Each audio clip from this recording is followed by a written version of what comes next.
Well, hello and welcome to Tea Talk. We are here today with a wonderful show that I know you're going to enjoy. I have some guests that I have known for a long time. And as you know, the month of June, we set aside to honor our Black men. We want them to know that we are so proud of them, and I want to bring them on for them to show and talk about their life so that you can get some encouragement and some direction for the men in your life. And if you're a man, get some direction from this young man. He is retired, but he is full of wisdom and knowledge and life. And so I want you to welcome today Brother Marvin Coleman.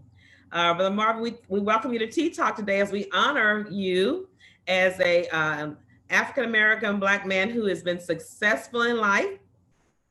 And when I say successful, it means that you have your relationship with God intact. You have your relationship with your family. You take care of your family, your children, and your grandchildren. As a matter of fact, I know that you're on your way, or you already made it to Florida with the grandkids and the children to have a family vacation. And when you can do all of those things and work really, really hard, like I know you've done all these years, and then retire and enjoy the fruit of your labor, I want the people to know you and to meet you and see if they can glean some information from you on how to do it right. So let's welcome to Tea Talk, Mr. Marvin Coleman. Hello, Mr. Marvin. Thank you for the invitation, and I'm so glad to be a part of this. I'm being a part of the First Met family, so this is just an extension of my life that I want to share with my First Met friends and family, and also to anyone that's listening to this program. Thank you so much. Well, we're just honored to have you, and we just want the world to see what God has done through your life with your family and your career. One of the things that I've always instilled in my sons is hard work. You know, get an education, get a career. And you know, there's a difference between a job and a career. A job you can get every day, quit that one, move on, move on. You can have 50 jobs in your lifetime and never have a career. So tell me about yourself. I know you're married. Can you tell me a little bit about your family? Oh, yes, of course. Yes, Geraldine Coleman. She's my wife. Hello, wife. We've been married for 51 years. It'll be 51 years, as a matter of fact, on August the 29th, 51 years. And she is my high school sweetheart. And we started in high school, of course. And we have now 2 children, 3 grandchildren. And Jerry and I, we've always been, I can say mobile because we grew up in South Carolina. And ever since, well, when I left high school, go to college at Tuskegee University, and she came behind me 2 years, she's 2 years junior to me. So anyway, we started off in Tuskegee, raising a family. That's where our first born, Marvin Jr. from Tuskegee, at Tuskegee University. We had him my senior year in college there. And we left Tuskegee there. I entered the Air Force the flying program at Reese Air Force Base, Texas. We were there for 1 year for pilot training, and then we stayed there another 4 years for I was a flight instructor at that base. And that's how I started my aviation career after leaving Tuskegee. Well, let me ask you a question before we get too far into this airline and airplane school and all of your careers. When you were a little boy, is that what you wanted to be, an airplane pilot? Did you know when you were a little boy? How did you come to get into the Air Force or driving planes? Yeah, that's a good question. As a matter of fact, I grew up in a rural area. And what I mean by that was there were, of course, a lot of farmers. And farmers during that time, and I don't think they do that process anymore, but for farmers, they used airplanes for fertilizing and insecticiding their fields, the crops. Mm-hmm. And little boy, I in the, at my back in the backyard, I see these airplanes flying over all the time, going to and from the fields, insecticiding the crops. And I just thought that was real neat. This airplane comes down real close to the ground and it climbs up. It was, to me, it was just a, I don't know, elating experience just to watch those planes. So that's why I really got, I guess, the urge to fly airplanes. I was a little boy at that time. Wow. And so you talk about dreams. I mean, a little boy seeing an airplane, not understanding how it got up there, it stays up there, but being inquisitive and not even really thinking that, hey, I could fly that plane. But your dreams and just being exposed to what's around you. Even out in the country, you didn't say, I don't have this, I don't have that, but just look up in the sky and you saw airplanes. That is amazing. So when you Yes. went to school, did you actually go to school to become a pilot? Yeah, as a matter of fact, yes, at Tuskegee, the ROTC program, Okay. I entered at Tuskegee, I entered the ROTC program, and there were two ways to do it. You could be a non-flying officer or a flying officer. And because I had those dreams, my desires to fly, that I went into the flying program. So that's where it started. I guess it was the person that motivated me, even at Tuskegee, was his name was Chief Anderson. Chief Anderson, if you probably know about the Tuskegee Airmen, Chief Anderson, he was a flight instructor that sent the Tuskegee Airmen. He trained all the airmen. So I was blessed and fortunate to have someone like him, the historical things that he had done for the aviation world. At that time, there were no blacks flying in the military.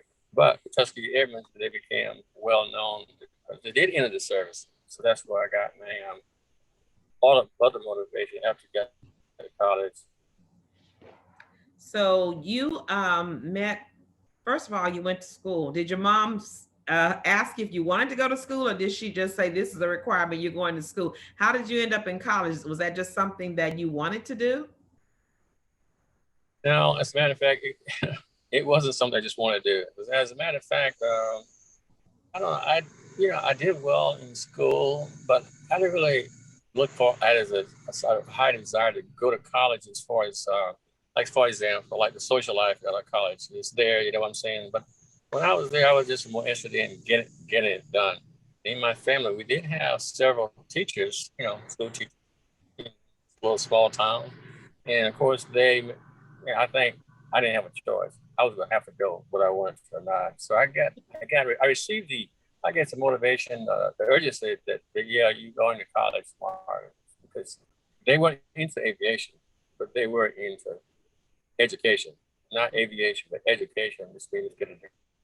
You were saying you were raised by your grandmother, and you had uncles and aunts that were like brothers and sisters did they encourage you to go to college? You said you weren't really sure about that. I know growing up on a farm, usually back in that day, they expected the boys to go and work the farm and become farmers. But was it your grandmother's idea or your mother's idea that you would go to college, or a counselor? Who encouraged you? Yes, my encouragement did come from my grandmother, but also to, like, say, when I speak of like, those are her children, we my aunts and uncles, right? Right.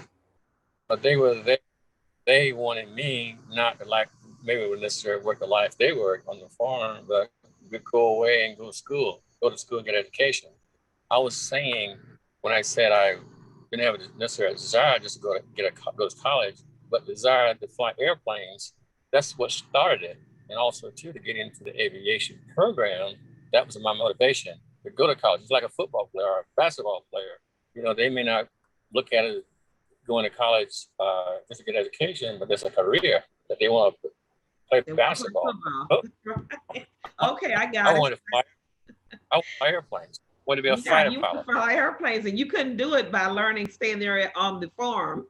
Well, okay, great. So once you got to college, okay, so family is important. Family encourage you. They want that baby to make it. They were working in the fields, but they say you can make it, and you have the dream and desire to fly planes. So that kind of got that spark under you. So once you went to college, and I'm sure, I mean, very few Black people fly planes, or that's not a career we typically see. When you look in a group of African American men, you don't see a lot of pilots, people that fly planes. So was it hard?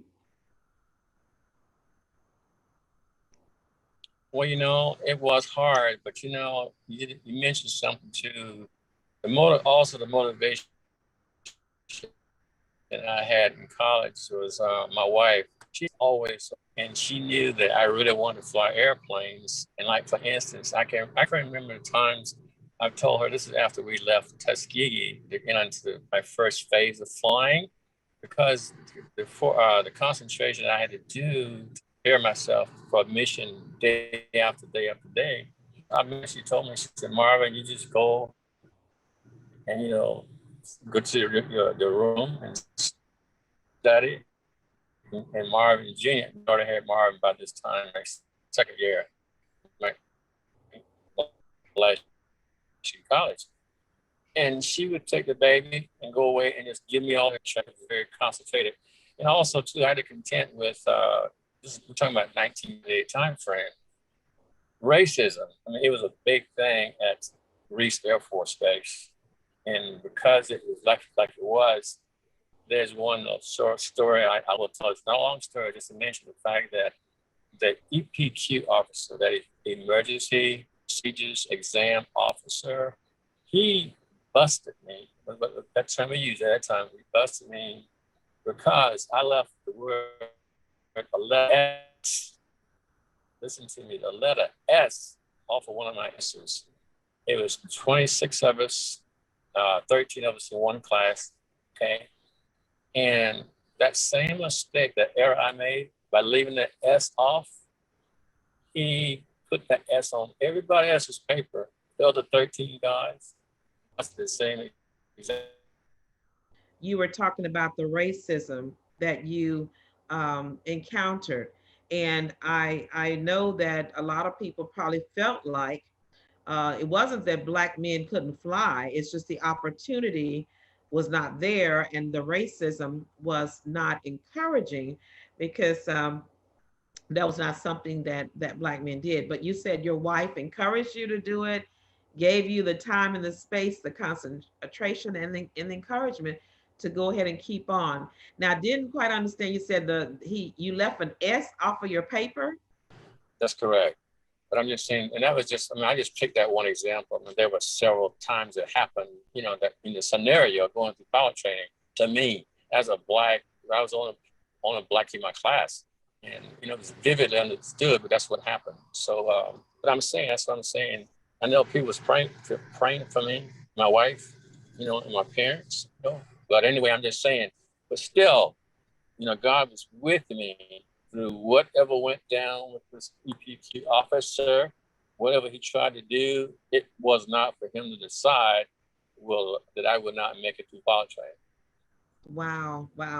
That gives me chills, because I kept hearing that scripture, if God is for you, who can be against you? And from the time you were a little boy, God had called you out of that country field to fly in the air. And so to be the only Black in a classroom of training for something that, Black men didn't have, or weren't quote unquote allowed the opportunity to do or become, I'm sure was very intimidating for you. And back in that day too, because that was back was it like in the 60s or 50s? What do you remember? As a matter of fact, it was, my pilot training year was 1971 through 72, 1971 to 72. How was your career there? Did you start out? Do you start off as like a junior pilot or whatever, and then you work your way up? Do you get promotions? How do you promote and escalate your career to the point of retiring when you fly airplanes? Yes, I will say in the airline aviation business, It's really starts with seniority. When you first get hired, like United Continental had what we call a three-man airplane, which was a Uh-huh. 727 three-man airplane. Just when you have a captain, a first officer, and a second officer. And I was hired as a second officer, and I flew the second officer position for about at Continental for about 3 years. I was 2 years as a second officer, and then went through bankruptcy, came back and reunited, and I came back and flew first officer for like less than a year, and then I became a captain. So at the end of 4 years, I was blessed to be a captain with Continental Airlines at that time, and then from the last 4 years, the beginning of 4 years up until when I retired, 34 years later, I Mm-hmm. ended up being a captain on 777. That's a Boeing 777. Wow. Yeah. I know the one we was on was big. It's three compartments and first class. I mean, it was really a big, it was like a big hotel. It was huge.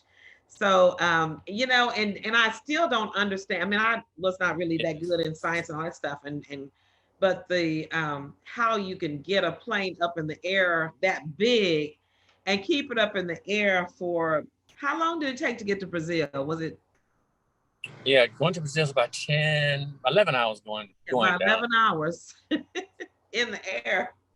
Right. So I guess the thing I Oh, would ask you have you had any almost moments that that kind of scared you a little bit when you were flying?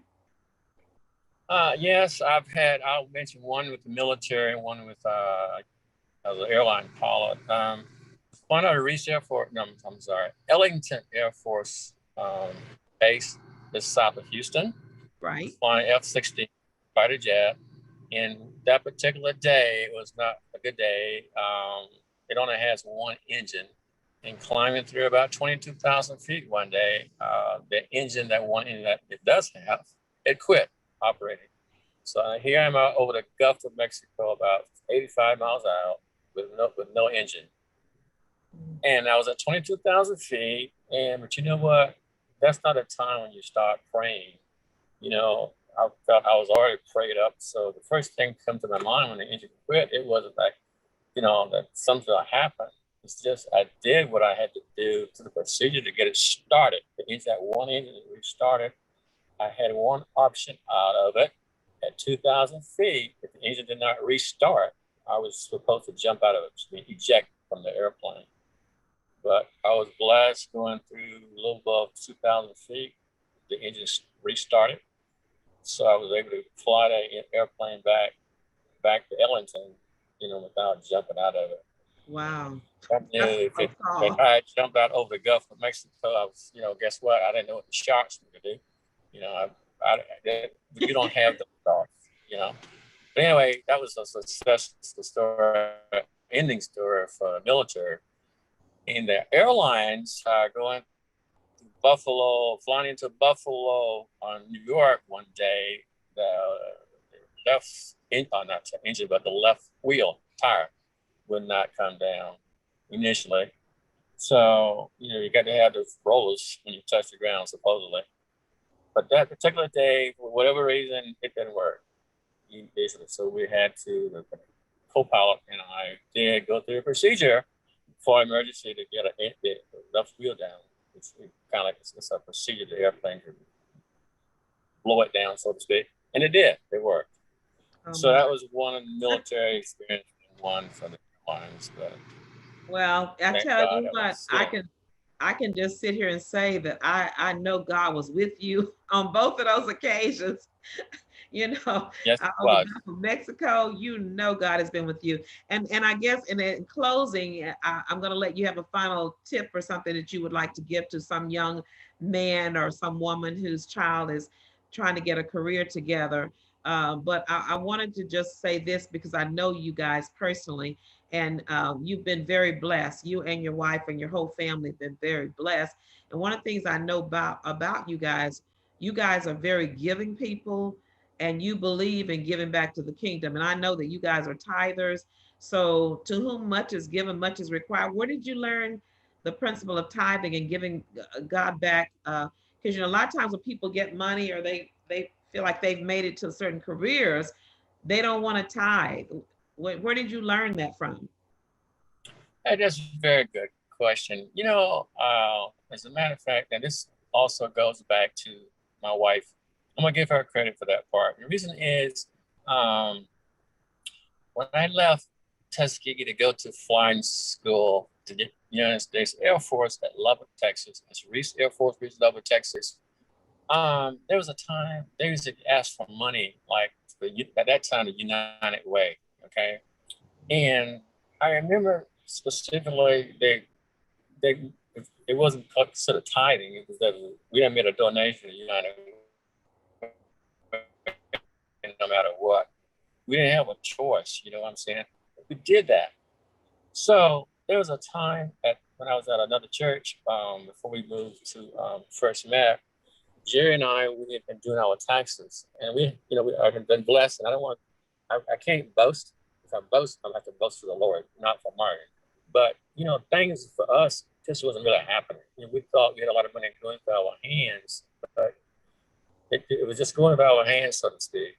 And my wife, she had gone to I think it was a mission meeting with Sister Smith at another church, and apparently, for whatever happened, that I guess I call it the intermingle with the women's group and this lady. So Jerry, she got up to the lady. So Jerry came to me and said, Marvin, let's start giving more back to the church. And that's what we did. And and from then on, it was just something you have to do, but not have to. That's supposed to do. That's part of worship, is to give back to God. And don't answer that question, just give it back. Even if you don't have a relationship, or you think there's something wrong going on in administration or politics of the church that goes on, it doesn't matter. Your responsibility is to give to God and let Him work it out with the church, if that's an issue. So that's where I started. Jerry was the one that. She's a strong woman. I love her. She's a very strong woman, and you need a good, strong woman. They say behind every great man is a great woman, and I really believe that, and I know she is. Yeah. So yeah, and I honestly believe, and I know that tithing has saved us many times from calamities and things like that. So we were coming from Hawaii one time and we got out over the Pacific Ocean, and something happened. Smoke started coming in the cabin, and they had to turn that thing around and make it back. And I know God, I was canceling every assignment that Satan had on anybody on that plane, and tell them God's man and woman is on this plane. It cannot go down in the Pacific Ocean. But I do know that God has not only He blesses, He promises that He will bless you, and He'll bless your children and your grandchildren. And I know they are blessed too. I know your daughter had a very terrible accident at a young age, and I mean, it was horrific. And she survived it, and she's so beautiful. You couldn't even tell that she was ever in any kind of car wreck like that. So I've just seen that over your life over the years. So did you have any closing tips or suggestions about anybody, man who wants to be successful in life? Yes, I would. I guess I could kind of sum it up is that first of all, you have to, at some point in your life, have to realize your relationship with God. I think that's where it starts. But lady, guess what? When I was, 19 years old, maybe, when I went to pilot training, my relationship with God was not, of course, like it is now, because you grow. Spiritual growth happens over a period of time. So what I'm saying is, I knew, that's why I said someone was praying for me. But if it's God's will for Him to do whatever His plan is for you, that's going to happen no matter what. It'll happen because someone will pray for you. However, I don't know the details of all what's involved, but that happens. Now, as an individual, like some point, like I said, that's what I want to do for airplanes. So I say all young men, or girls, boys and girls, if you're at that point in your life and stuff you want to do, you still just go ahead and say, put your mind to it and plan to do it. And also, too, it's good to have God in your life. And because when you have Him in life, you just can pray for it. But that's what you want to do, and ask the Holy Spirit. to lead you through it. And he'll put people in your life. It doesn't have to be a wife. It could be a friend, girlfriend. It doesn't matter. Mother, aunt, someone he'll put in your life that I think leads you down that path. He'll put you in their minds and also to a lot of good people. That's how I think it happens. We don't do it by ourselves. It just doesn't happen that way. Wow. Well, that's powerful. We don't do it by ourselves. We need each other. And God puts people in your lives. And like you said, it could be your parent, it could be your wife, it could be somebody. But one of the things I think I'm hearing you say too is that you need to listen for the people that God puts in your life and allow them to direct you, even if it's your wife telling you, "Hey, we need to do right by God with this money. We need to do this, about whatever." And so, men, don't be afraid to listen to your wife.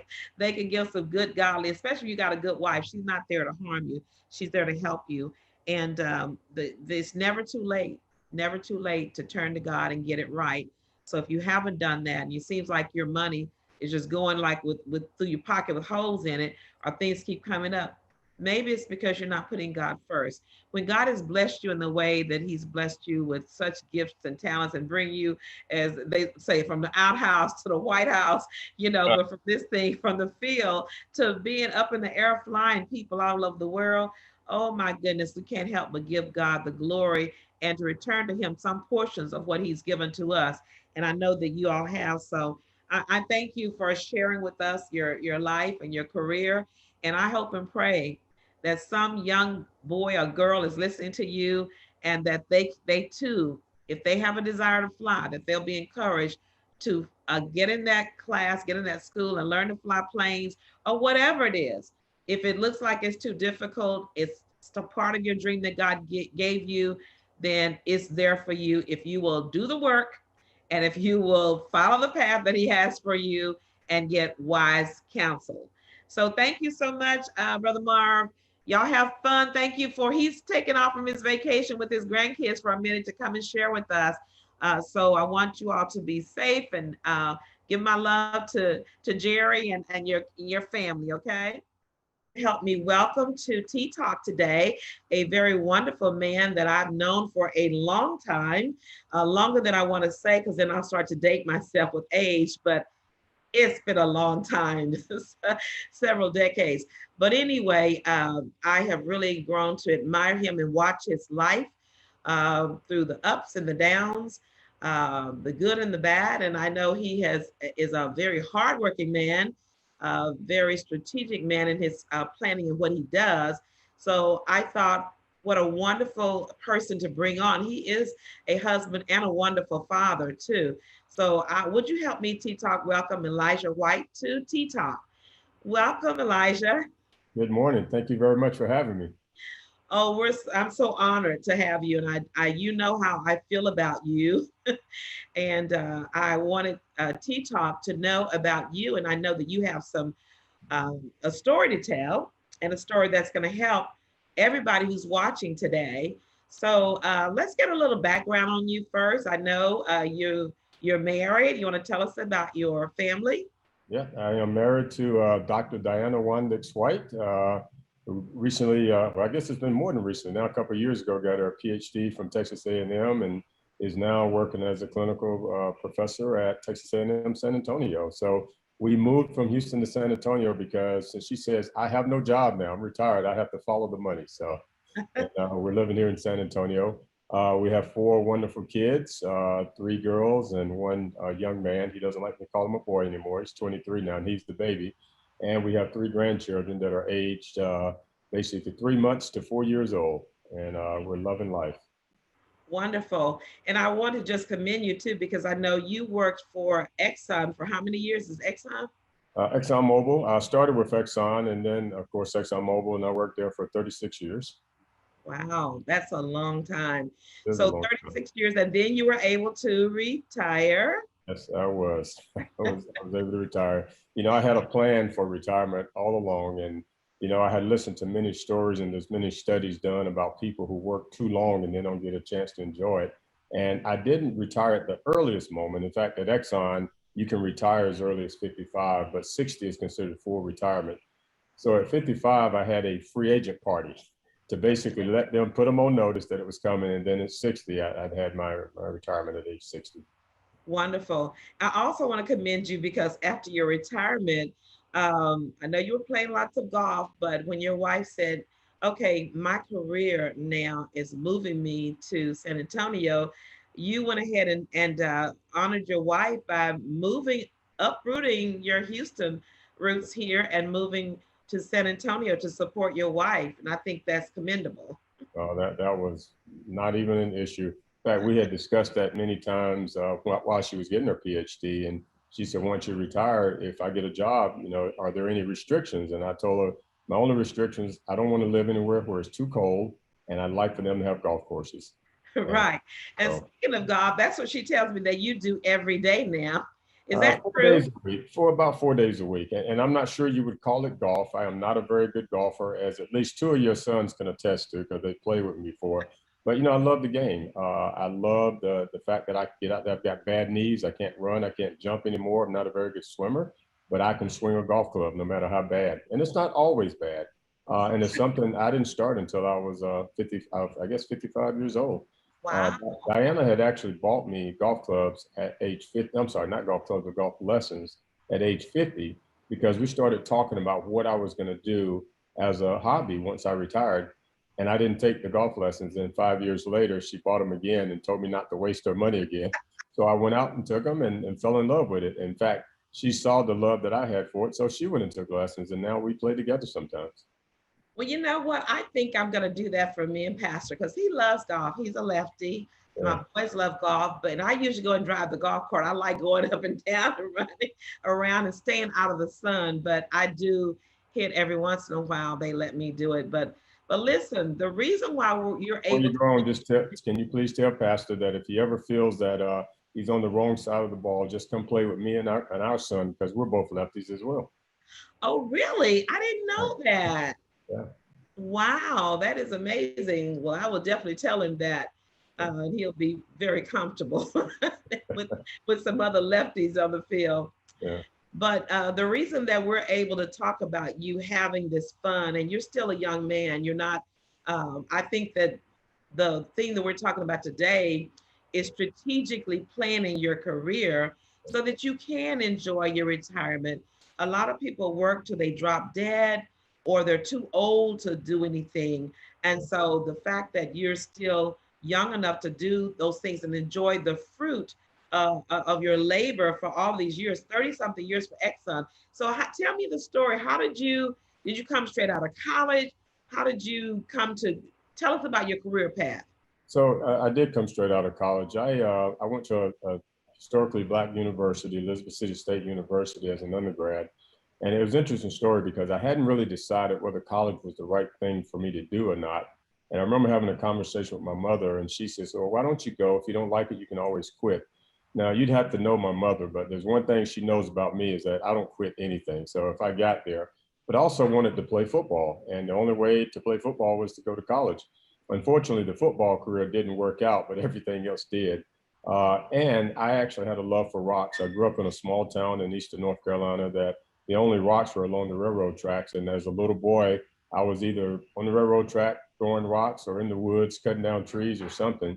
And I had a love for rocks. And when I went to Elizabeth City, as an incoming freshman, you have no say about your schedule. They give you a schedule when you walk in the door, and they put you in a science class, and it's either going to be geology or biology. And they put me in a geology class, and I fell in love with it. I didn't know that you could actually major in geology until one of the professors came to see me and said I'd taken a couple of classes. He thought I was doing real well and wanted to know had I ever thought about majoring in geology. And I had a look on my face, that's a major? What is geology? I'm just used to throwing rocks. Yeah. Geology, so wow. I always tell people that was God. God led me to a place that I needed to be. And I have no other explanation for it. And I don't try to find another explanation for it. And so one of the things I found out, one of the professors told me, he said, as a geologist, you can get a job with an oil company paying $1,000 a month. And I said, $1,000 a month, sign me up. Back then that sounded like a whole lot of money. Times have changed a little bit. Times have changed. And then the recruiters started coming in from Exxon And I remember my first year, they interviewed me, but they told me I did not have enough experience, but if I kept my grades up, they'd come back and see me the next year. Of course, I didn't believe them, but sure enough, they showed up again and they offered me a summer internship. Now, I had 2 summer internships before that, and that's one of the keys to me is getting as much experience as you can. I did my first summer at Mammoth Cave National Park and my second summer at the Woods Holes National Oceanographic Institute. And then 3 summers with Exxon, 2 while I was still in undergrad at Elizabeth City, and then 1 while I was in graduate school at the University of North Carolina. And then, Wow. So summer interns are important. Don't waste your time getting rest, playing off, going to the nightclub, letting your hair down. In the summer times, you need to be either going to school, but internship with a major company really sounds like it paid off for you getting this lucrative 35-year career at Exxon. it did. And in fact, at Exxon, at least at that time, I would say probably about 95% of their employees came through their internship programs. And I think there are many companies like that because, it's an easy way for them to evaluate talent over a short period of time. And, like I said, I worked 3 summers. The interesting thing, though, was when I graduated and was ready to find a job, nobody was hiring because we were going through one of those lulls in the oil and gas business. Nobody was hiring, and I got 4 job offers. And 3 of the offers came That's from the companies. favor of God, the favor of God. 3 of the companies came at me because they looked on my resume and saw that I had worked for Exxon for 3 summers. They wanted to hire me. And then Exxon called and says, well, when are you going to come interview with us? And I said, well, you haven't asked me. And I went down and they made me an offer. And they actually made me the lowest offer, but that's the one I took. And I tell that's one of my life.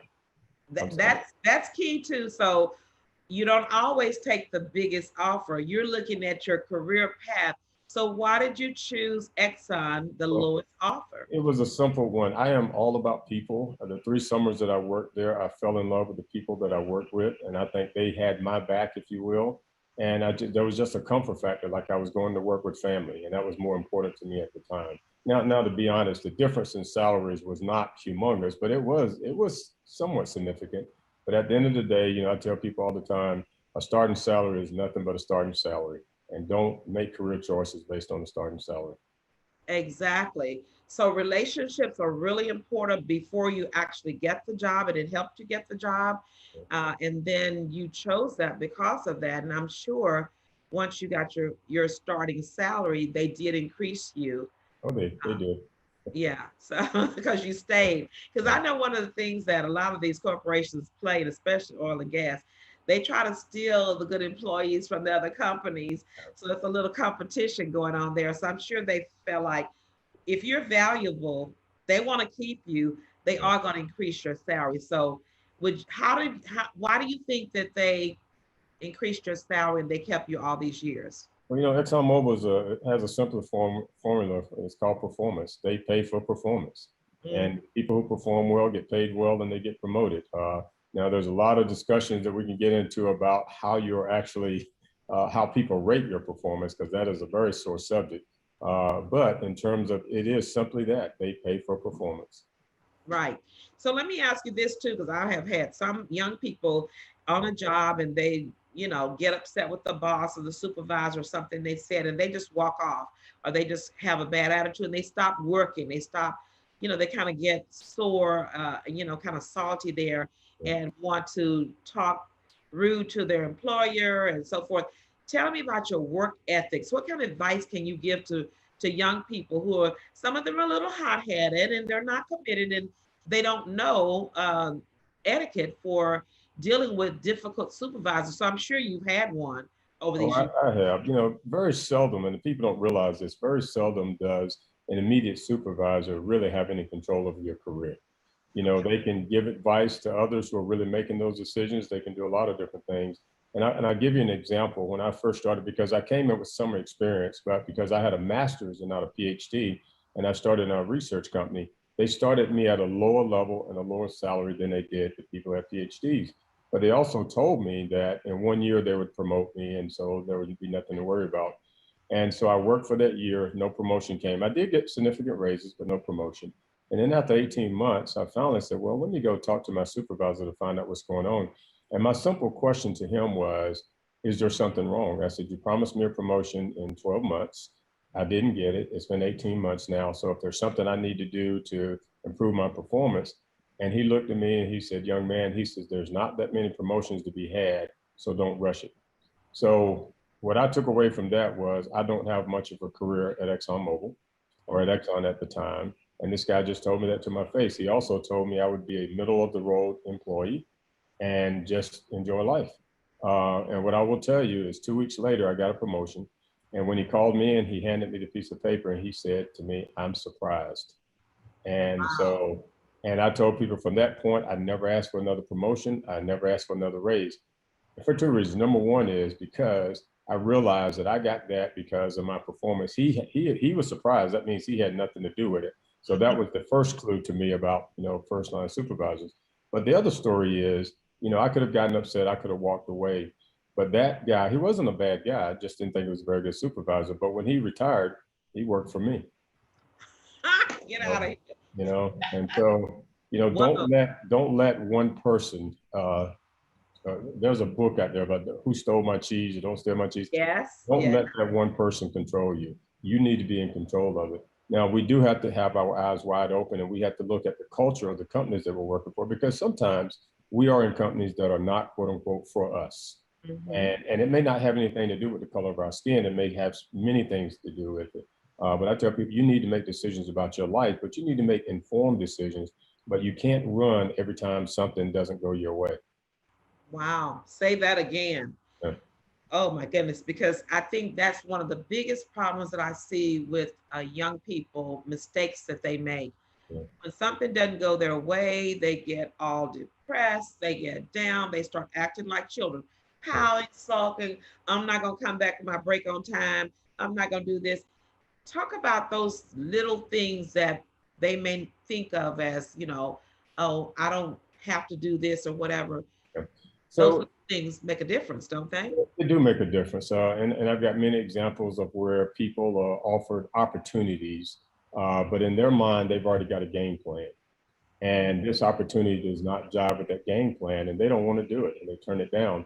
What they don't realize is, we learn from every opportunity we get. No matter what the exposure, we're going to learn something out of it. And what we may learn is, this is not something I want to do. But the earlier you learn that, also the better. And I see people turn down too many opportunities that would have been their golden ticket to the upper room, if you will. But we don't always know that, because most companies always have what I call an employee development plan. And particularly for those people that they think have, senior executive potential, they're going to develop plans for them, and they're going to give them some. They used to call it throwing them into the frying pan, or throwing them into the deep water, see if they can swim. They don't do that as much anymore. They will still throw you in there, but they also give you either a life vest or a fire extinguisher when they throw you in there, because they want you to succeed, but they don't always tell you that. And people look at those opportunities. I don't want to do this. And sometimes it's traveling. It's amazing to me how many young people go into a career saying, I want to do this job because I want to travel the world. And the first time they're offered that opportunity to do that, they shy away from it because it's something new to them. Unfortunately for me, I never got a chance to live overseas, but I did live on airplanes for a while. I was traveling all the time. Like, somebody asked me at one point, had I traveled much? I said, no, not really. I've only been out of the country 6 times in the last 6 weeks, But I did get to see the world. I got to, see many different cultures. If you don't mind me going back, I'll go all the way back to when I was an undergrad. I mentioned I had a job at Woods Hole Oceanographic Institute, and they wanted me to go to Spain. Now, when I went from North Carolina to Massachusetts to take that job, I took a Trailways bus. I don't even think they have Trailways anymore. You rode on the bus? They asked you to ride on the bus, and you got on that bus, huh? I got on that bus and went up. No, they didn't ask me. I took that bus up there, and I had my round trip bus ticket to come back. And then while I was there, they asked me to go to Spain, and I told them no. And I called my mama that night, and I said, I was a mama's boy, I still am. And I said, Mom, those crazy people want me to get on an airplane, and they want me to, go over to Spain. I said, I'm not doing it. She said, boy, you may never get a chance to go again. You better do it. Yeah. And so the next day I went back and I said, well, I would go, but I don't have a passport.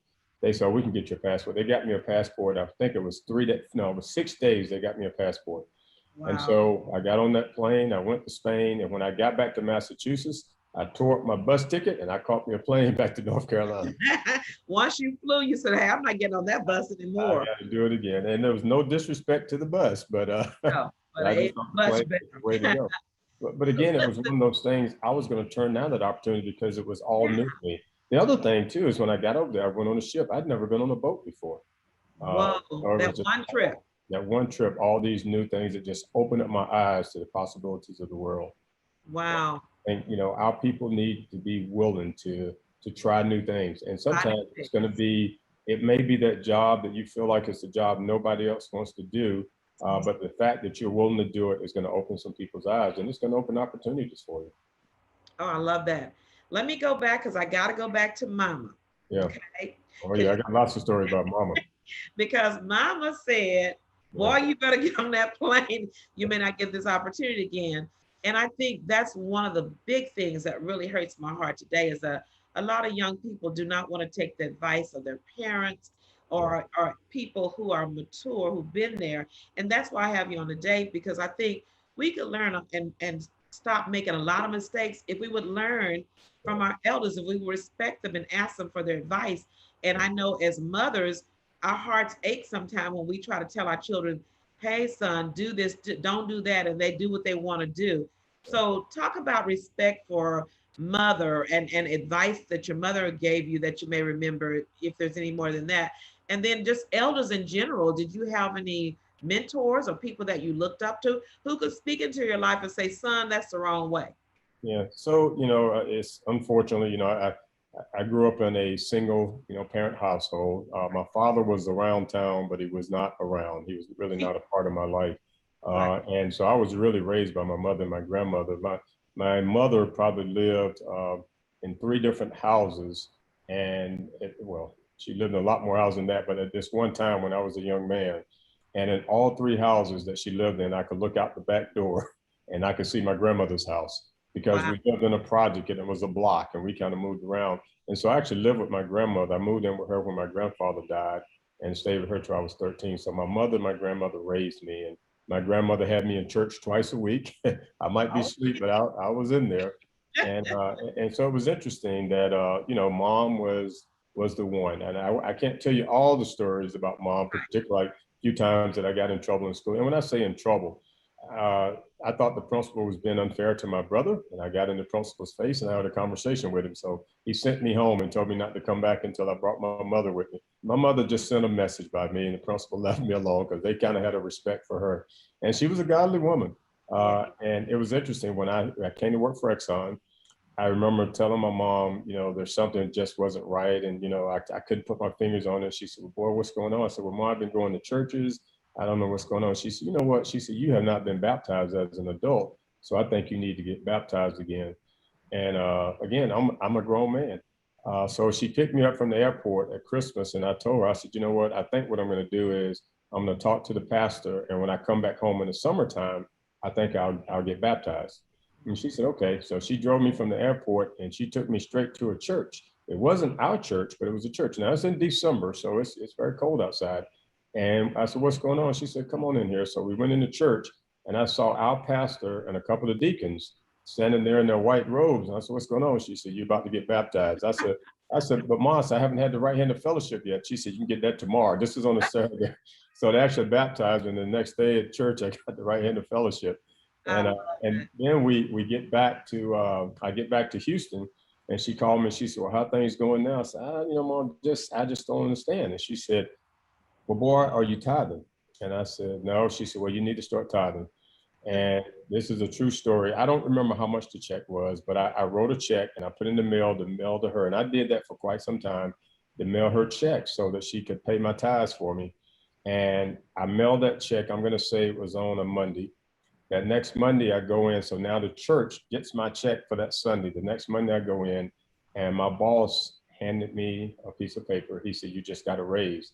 And I looked at it. It was funny because if I looked at what I was tithing, and if I added up what it was going to be for a year, it was probably 5 times what I was tithing. And I just kind of looked, and I got scared, to be quite honest, Lady O. Like, hey, there's something to this tithing stuff. So I still tithe today, not just for that reason, but I am a believer that God looks out for us, and it was meant for me to do that. But you Yeah. asked me about my mother. Those were all steps that my mother put in place for me to show me that, you know, God takes care of his own. And Mm-hmm. that's just Yeah. kind of the woman she's always been. She's opened the door for us, and you know, all her children didn't walk the same walk of life, but I guarantee you, she loves them all the same. Mm-hmm. Uh-huh. And they all took, she gave them what they needed, and it's up to them to do something with it, whatever, but she loves them in spite of whatever they Yeah. did. So I get it. That's what all of us mothers do, because no child is the same. But I wanted to just, and thank you for so much for sharing that about the giving aspect of it, because in all that we do in my career and all my kids' career, I always tell them that God is the orchestrator. If you listen to him, he's going to guide you. But one of the other things that happens a lot of times when people get into really great careers, that they rob God. They give God maybe $100 when their tithe may be $500 or even $5,000. So I'm with you there. I know that I'm blessed because I tithe. I'm blessed because I give back a portion of what God has given to me, and I see all of these things as steps that God has, doors that God has opened that I couldn't open in there. And you're right. You'll just come into blessings and you don't even you didn't ask for them, but God just said, "Hey, here's something for your obedience." So your mom is a very wise person, and making sure that you're baptized, you're in the church, that you know how to tithe, and that to me is a very successful person. And God has blessed you in so many ways. And I know you have. I'm going to say this too. You have a blended family, We do. because I wanted to say that because I knew you before you were married to this young lady, and I've known you after, and I know both of the kids, and I think that no family is perfect, but I know that you guys have worked very well at being a blended family. Now you have grandchildren, so the struggles will come They will.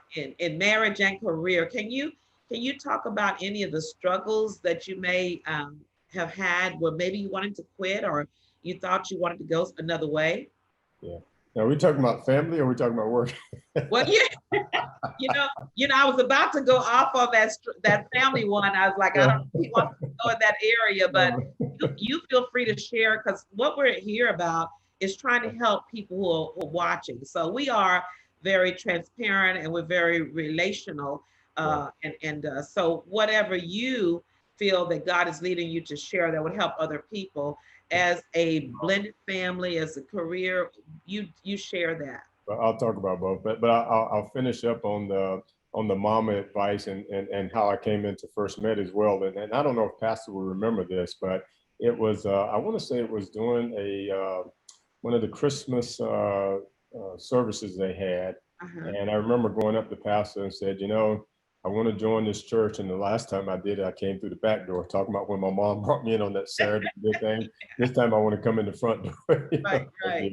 And so, you know, the church has obviously been a blessing to me. At that time, I was divorced, and I had custody of my two daughters. And I think we even came to see you one time as a counselor, Lady O, just because, you know, it was a Yes, struggle, you know. I remember that. I remember you asked me about doing the hair, the girls' hair and everything. Yeah. And, you know, Yeah, I had so many blessings when I came that there was just so many angels in my life, from, you know, to the point that I mentioned, I was traveling all the time, to being able to being blessed with absolutely wonderful ladies who were nannies who could look after the girls when I was there. And I made sure that they knew that I did not need them to replace me as a parent, just to be there when I couldn't be there. And I had two ladies during that time that were just absolutely wonderful. And then I was blessed with a young lady, we mentioned Dr. Diana One-Nix-White, who you actually introduced us. And when we first started dating, you know, we talked for quite a while before we actually met, and actually became friends over the telephone before we even really met in person, even though I had seen her, so I knew she was a beautiful woman. Uh, yeah. Mhm. and, you know, when we decided to get married, you know, we talked a lot about the blended family, and we knew that there would be some struggles, and there have been struggles, because I really believe we are both really, really good parents. But we do have somewhat different parenting styles. Nothing that really, you know, contradicts each Right. other, but they're just very different.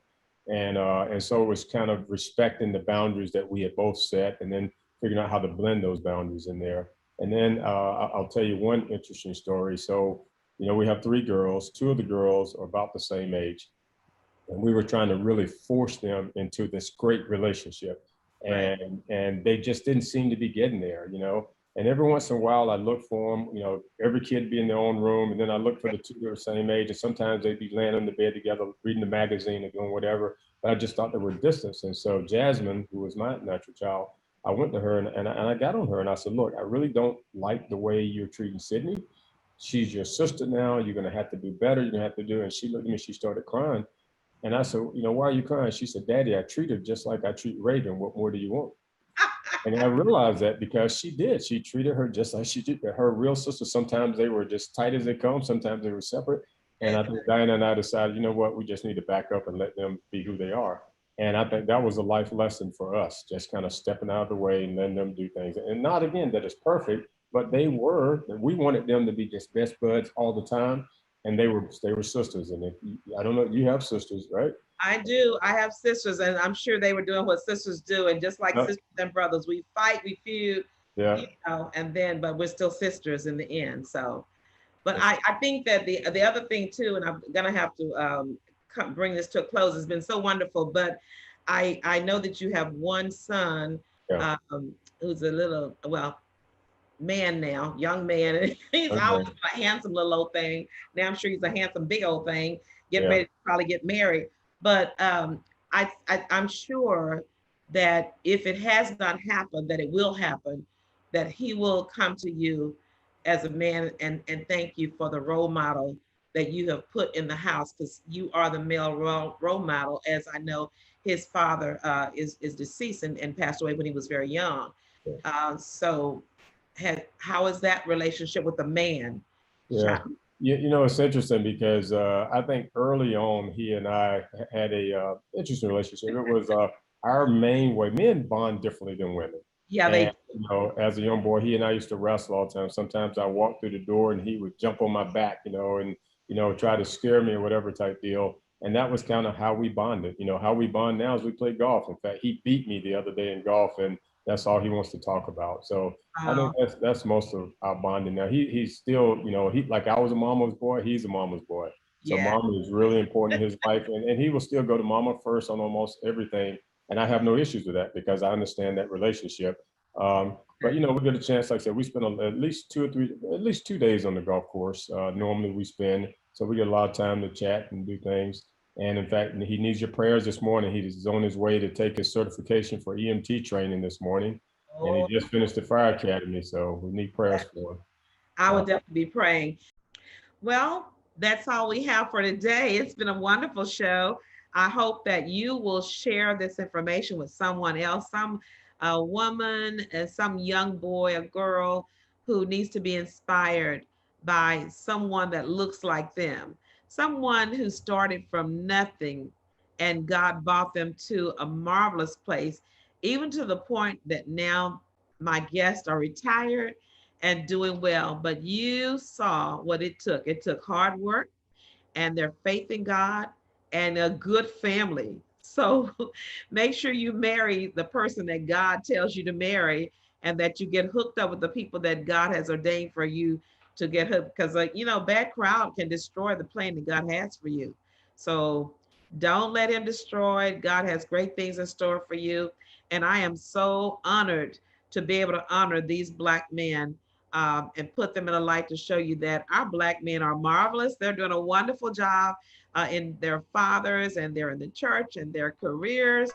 And we just want to honor them today. So listen, that's all for now. So thank you for joining Tea Talk. I will see you next Sunday at 3 for Tea with Lady O. I'm out.